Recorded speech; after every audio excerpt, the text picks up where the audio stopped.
Do you take the rebukes of other road users to heart? Then avoid Sega's heart-stopping Virtua Racing! 2-player split screen, 3D arcade-style graphics, 4 race viewpoints and 7 gears. All the action you can handle. And some you can't! To be this virtuous takes Virtua Racing. To be this good takes Sega! Ah, Sega. Now there's a strange company. They've put their names against some pretty weird stuff. Just take a look at Pole's Big Adventure, a parody game of a Super Mario Bros. Game where you actually control the gamer who's controlling the main character. And you're in search of 100 in-game jokes by dying over and over again. Also, there's a mushroom that gives you a stiffy. Or how about Sega Gaga, a game that was made in secret of Sega for 2 years and was eventually released with a marketing budget of $200 at the very end of the Dreamcast's life. It's about this kid who's trying to save the Sega Corporation by gaining back Sega's video game market share from Dogma. However, for every crazy idea they come up with, I personally believe that they actually put their names against some really good ones. And let's face it, there ain't no risk without reward. The problem is, for some strange reason, Sega seems to not understand what's good or bad. And most games get rubbish sequels, or in the case of this list, basically just get left alone and forgotten about. This pains me because, as you know, I was a Sega kid, and I feel that Sega have a great history of franchises and IPs that unfortunately they just don't do anything with. Well, I suppose you better be careful what you wish for, am I right? What I want you to understand is I'm not talking about getting a new decent 2D Sonic game, or a new Streets of Rage game, Golden Axe, Monkey Ball, Virtual Fighter, Shenmue, Panzer Dragoon, no. Jet Set Radio. I'm talking about the franchises that came out that were great, but for some strange reason, never ever got a sequel. So here we have it. This is DJ Slope from Slope's Game Room, and I'm going to talk you through my top 10 Sega IPs that never got sequels. Number 10. So firstly, let's look at this game. As a kid, I've got to say I was a tad disappointed with it. For no other reason that I felt like the cover lied to me. I wanted it to be this tubular, radical, awesome kid shown here on the front cover. And what did I get? This looks more like a Shinobi game. And a rubbish one at that. So anyway, I ended up swapping the game as a kid for this.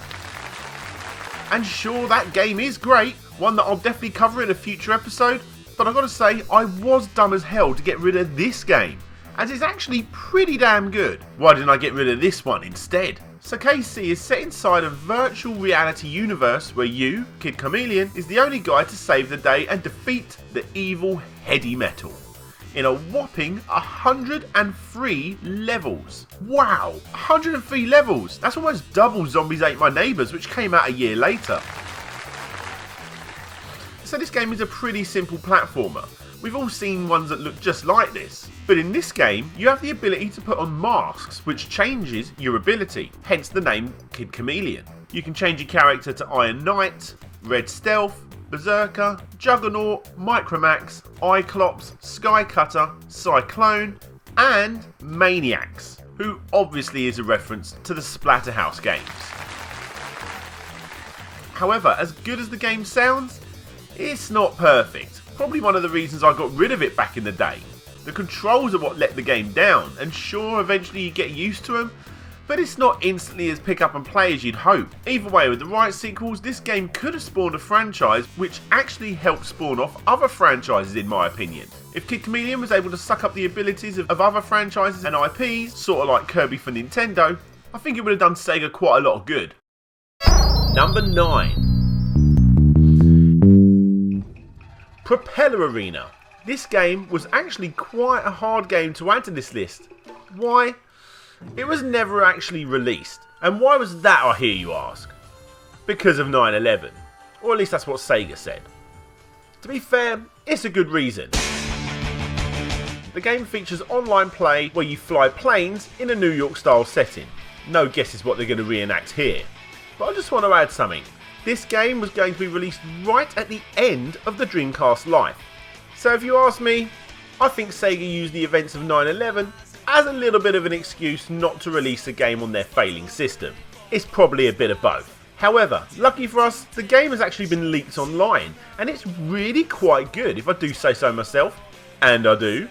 In a nutshell, it's essentially Crazy Taxi but in the air. You've got your wacky characters, you've got cool mini levels, funky tricks, an incredible soundtrack which again is in the style of Crazy Taxi with this thrash punk records on half of it and the other half made by Sega Japan. No two tracks looped in this game. And then you've got the game's great multiplayer. This is where the game really shines. Okay, we're not actually going to get to see how good that was. Sure, the game's got a good split screen mode that you're seeing here, but that's exactly why we need to see another game in the series. And yes, the game was going to feature online chat from your rivals, something that was rarely used back then, and I want to play it so bad. If it was released, in my opinion, I think it could have been one of the best Dreamcast and possibly Sega franchises out there.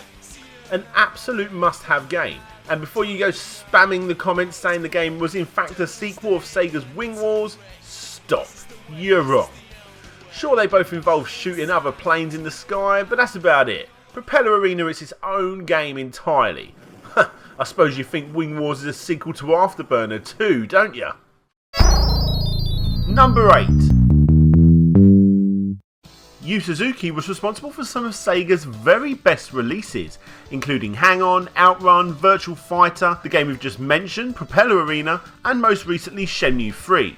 Although that one's not really done by Sega. But anyway, Yu Suzuki was part of the AM2 team at Sega, and in pretty much all cases, if this logo greeted you when you booted up your game system, or in this case the arcade unit, you can be pretty damn sure that you've made a good choice. Now there are loads of racing games that I could have added to this list that never got a sequel, with 18-wheeler American Pro Trucker and Sega Race TV coming seriously close. However, for me, it was Yu Suzuki's producing skills and the talent of Toshiro Nagoshi that wins it for me with Scud Race. This might look like your average arcade sort of racing game, right? But there's just something extra about this game that grabs me, and it feels even more Sega arcadey than, I don't know, Daytona USA? Okay. Now that statement alone may have just helped me commit subscriber suicide, but before you click that button, let me explain. Daytona USA is a fantastic game, and I'm not taking anything away from that, but for me, I've always loved my racing games as arcadey as humanly possible, and Scud Race is just about perfect. It still has that heavy feel and crazy drifting that you're used to, but check this out, you can actually knock down bowling pins in the middle of the race. What does this actually do? Nothing. It just helps the game have that style that very few arcade racing games have been able to beat since then. It's stuff like this and the overall scenery that really helps this game stand out for me. And sure, we ended up getting Scud Race Plus, but let's face it, that's not a sequel. It's the same game, re-released a few years later, but now you can play the tracks in reverse. Number 7. Okay, so I'm stretching this entry a little bit as the original game is really quite average. And for some strange reason, it's always found his way on my Mega Drive every year or so. After Nintendo bought their A game with their mascot and Sega dropped Alex Kidd, they went to Sonic, right? Well, they did, but not straight away. Before they literally conquered the world with the Blue Mammal, Sega was pitched quite a few replacements for the role. Some moderately popular, like ToeJam and L, and others not so much. Green Dog, the bleached surfer dude. Now why the hell is this game on this list, when let's face it, numbers 8, 9 and 10 are all technically better games? Well, for me, there was just something about this game that in my opinion could have actually become something with the right sequel attached to it. It's a pretty average at best platformer with a kick-ass art style. The story's pretty weird. This guy here, who's a surfer, obviously, ends up wiping out, lands on some random island, you end up having this medallion turn up around your neck, and a random hot chick tells you need to find all the Aztec treasures scattered around the game, or otherwise, you'll never surf again. Yeah, it's pretty weird. But that's why I like it. I would love for Sega to continue the story of Green Dog with some new game mechanics. But let's face it, this one definitely is never gonna happen. Number 6. So here's the first obvious game to appear on this list in my opinion. You know exactly what this one's going to be. Ristar, or Ristar the Shooting Star as it was originally known in Japan. He was one of those designs put forward when Sega was looking for a new mascot again. Obviously, Sonic was the one that they ended up going with, and it explains why this guy looks so similar. When designing Sonic, they actually decided on a rabbit that grabbed onto things with his ears, but they couldn't get that mechanic to work with the speed element that they desired, so the rabbit was scrapped. Long story short, that rabbit got changed to a star, and voila, we got Phil. However, this name got changed again to Ristar before changing again to Deckstar and then Ristar again. Now the game plays great. It's one of the Mega Drive's must-have exclusives, and it was also ported to the Game Gear, and it's one of the best games on that system too. The game has a brilliant art style about it, and the bosses are all actually quite clever and tricky to go up against. It's a decent length for a platformer, and other than the small cameos that you see in Shenmue and Sega Gaga, and obviously Sonic and All-Star Racing games, we never ever got to see Ristar again. If there was a mascot they were going to bring back, I think Ristar would be the top choice. Number 5.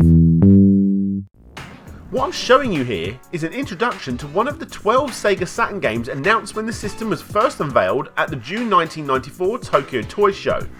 But it actually ended up being the very last Sega game ever released in the US. Based off the anime of the same name, we have Magic Knight Rayearth. So why did it take so long? Well, apparently the source code for the original Japanese version, which came out a long time before this one, was lost due to a hard drive crash. So quite a big chunk ended up having to be rewritten completely for the US shores. The game is a gorgeous looking top-down action RPG that obviously, as it's on this list, only ever had the one game. You control these 3 girls that you can switch between, and they all play slightly differently, and that's really it. This is an incredibly simple action RPG with a lot more focus on the top-down fighting style than your average back and forth number crunching system, and that's really why I like it as much as I do. Ain't nobody got time for these sort of RPGs. For me, I like games like Magic Knight Rayearth. Number 4.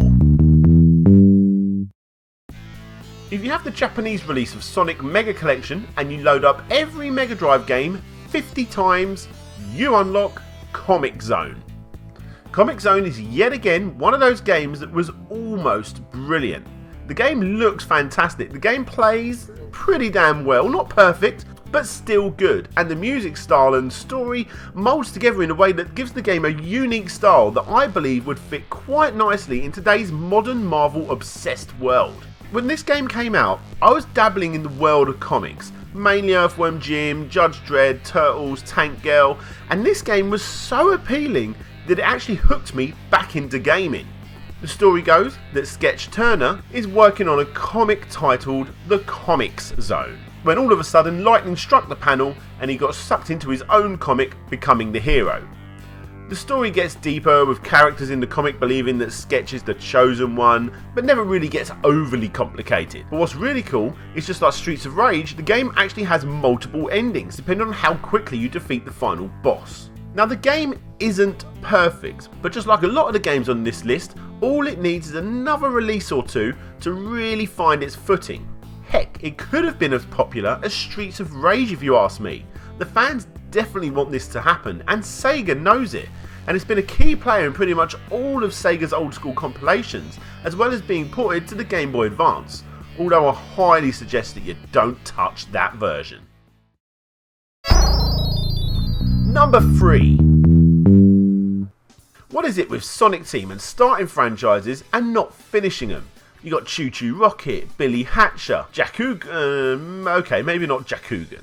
If it hasn't got these 2 guys on it, it's very unlikely you're ever going to see a sequel from this company. But the game I want them to follow up on most is Samba de Amigo. Only joking, it's Burning Rangers. The game was released on the Sega Saturn in 1998 and gained pretty good reviews on average, with Sega Saturn magazine going as far as saying yet another innovative and unique game experience from those lovely Sonic Team chaps. I couldn't agree more, Pip Pip. You take control of 1 or 2 characters who are firefighters in the future, and really the only task you ever normally asked to complete involve you putting out fires or saving civilians. And yes, it's better than this. By the way, that's actually quite a good game. But anyway. The game's story and gameplay is simple but effective, and I really would like to see these Burning Rangers come back for a follow-up in this great game.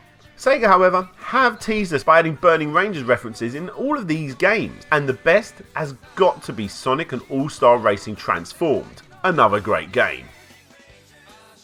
It not only has songs remixed by the legendary composer Richard Jacks, but also features its very own racetrack, where you find yourself speeding through a burning building. But as for the original game, that was really it. If you get a chance, play the game, it's really good. Easily one of the very best Sega Saturn exclusives out there. Number 2. Okay, so we're getting pretty close now, and this game is one that I'm sure you've all been waiting to come up on this list.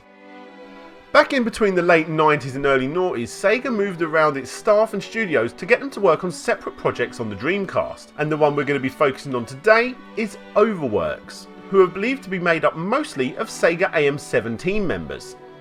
Overworks' main focus was to continue games in the Sakura Taisen series, which they did, and they were also tasked with continuing with the Guru Guru Onsen series, which they also did. Other than this, the studio released a few other games and ports before eventually being closed down in 2007. But what is without a doubt the best of the games is Skies of Arcadia, the very first game released by the company for the Dreamcast in 2000, and the slightly redone GameCube port in 2002.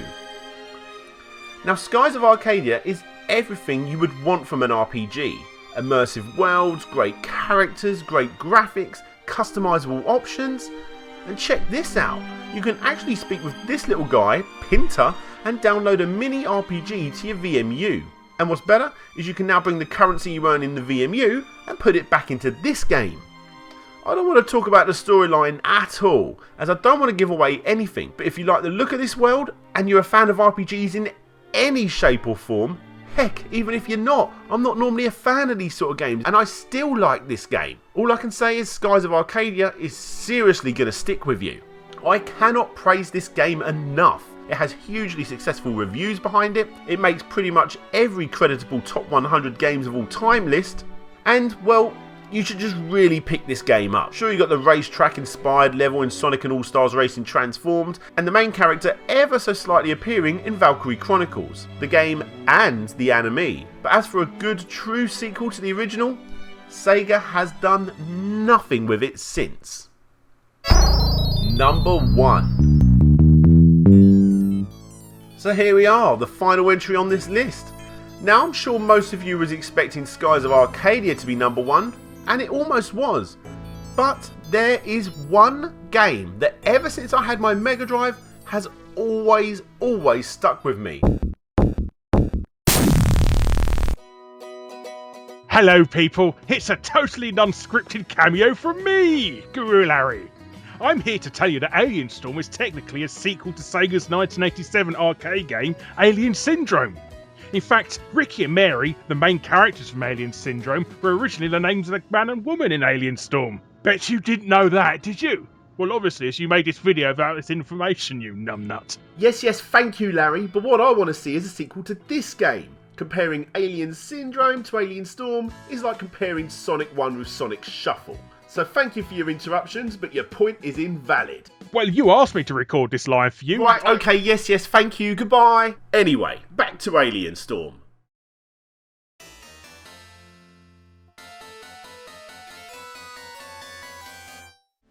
It's one of the craziest examples of an awesome game and world and characters that's never been graced with a sequel. This game was so good that Sega used it to show off the very best console they ever made, the Mega Drive. I cannot get enough of this game. As a kid, I was always desperate to show off the game. I actually thought this was better than Streets of Rage. Yeah, okay, I was wrong with that one, but I will go as far as saying the game is better than Golden Axe. Yep, a statement that I stand by to this very day. Okay, so the game was made by the same team that made Golden Axe, and just like that game, was released to the arcades first, before being ported bloody well to the Mega Drive. You control one of the 3 characters of the Special Forces team, Alien Busters. Karen, or in some cases Carla, Garth, or in some cases Gordon, and Scooter, or in some cases Slammer. But just like Streets of Rage and Golden Axe, you have the ability which is different for every character that destroys everything, or at least injures everything, on the screen. Scooter's my personal favourite, where he actually blows himself up before another body runs on the screen to replace him. Just look at this cool section where you're both sort of in first person mode, basically destroying a shop and aliens jumping towards you. Even better, in 2-player mode where you fight between the power-ups slowly making their way down the bottom of the screen. And look at this, how cool is this for a level? The game mixes it up so well and I just can't get enough of it. This sort of stuff was what being a Sega owner was all about. For me, I think the game came out at the exact right time, as I was a huge Ghostbusters fan, and to be fair, this game probably could have done quite well as that sort of game. Since the beginning of Slope's Game Room, I've always wanted to talk about this game, and as a kid, my longing for them to make another never happened. And I have no idea why. So Sega are going through some pretty tough times at the moment. It's actually quite heartbreaking. This company means so much to me and so many other gamers out there, and I honestly believe that they have the back catalogue of games, and not just the ones on this list, that they really could bring themselves back to the top. The problem is though, they either do it really badly, or in the case of this list, just not at all. Sega, if you're listening, use that arsenal of incredible franchises and bring it back.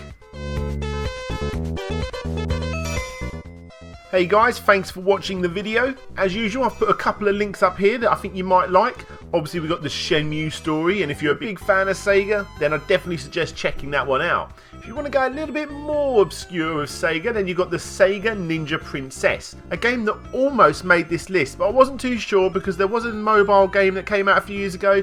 Either way, check that one out, that's really good, a nice hidden gem for the Master System era. And because we're not all about Sega here, you've also got 100 facts about Mario. If you like the video, then please favourite, rate, comment and subscribe. You can check me out on Twitter and Facebook. Search for the hashtag Peraslope, where I do live unboxings. And if you want to support the show that little bit extra, come and check me out on Patreon. There you get to see exclusive videos like this early, and you get behind the scenes updates from myself. Anyway, this is DJ Slope from Slope's Game Room, and hopefully I'll see you all next time.